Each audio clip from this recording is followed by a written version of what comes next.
فقها لیکي و امرأة یو خدا سوبیت فی المشرق چې دا سکړې شو دا چې دی انو با کې دا کړې شو په مشرق کې وجب علی آل المغرب ان یخلصوها په آل مغرب باندې په مشرق کې یو خدا راټینګه شو کافرانو راټینګه کړې ده فآل مغرب باندې یعنی د مغرب پورې په خلکو باندې دا واجب او لازم ده چې دوی به دا ښځه څه کوي خلاصوي نن کافرانو مسلمانانو بلا ښځې ماشومان عقیدو بند کړي دي فلسطین کې وګورئ په امریکا کې دا زمونږ هغه ډاکټره چې راټینګه کړې ده دا ټول سیاستدانان دی د دروغجنو چې دنه په لګیای په هغې په نوم باندې سیاست پې کو موږ دا کوو دا کوو دا کوو دا هر یو لړ امریکې ته چا به ولا خبره وکړه چې تاسو زموږ یو ښځه راټینګه کړې بې ګناه تاسو ولې هغه نه پرېږدئ یو د هغې ګناه سو د هغې ګناه دا و چې دا په امریکا کې دا ډېره قابله وه ګولډ میډلسټ وه او دل الله تعالی انقلابي ذهن ورکړو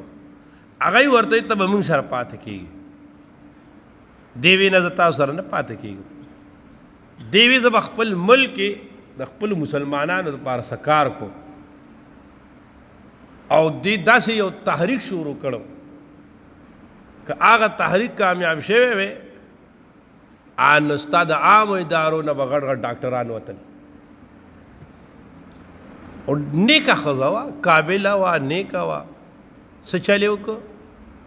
خانه ماشومه دا چې دی نو په ایرپورټ باندې تلا او هغوی ورته هغوی ول اول دمکای دغه ورکړه خو دې ویل نه هغې ته څه پته وه چې د پاکستان یم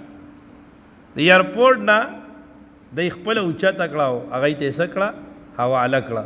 او هغوی پې خدای خبر اوس اتیا کاله که څومره قید لګولی او د دروغ وایي دا د دروغ وایي دا چې دی نو دی وایي په افغانستان په جهاد کې وایي دا جنګېدلې ده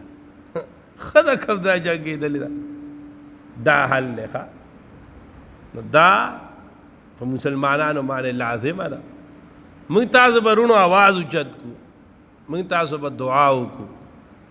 خو لکه چې دې حکمرانانو سره به خدای څه کوي چې د دوی ښه وش دی دوی خو خبره قدرې نه کوي دا لازمه ده پې که نه هغه خور یو ځل ویلي که نه وایي زما چې ډاکټر عافي سره اخري خبرې وشوې نو هغې وی چې ما د دو جهان سردار آقای نامدار محمد مصطفیٰ صلی الله علیه وسلم دیدار وشو وایي ما ته یې وی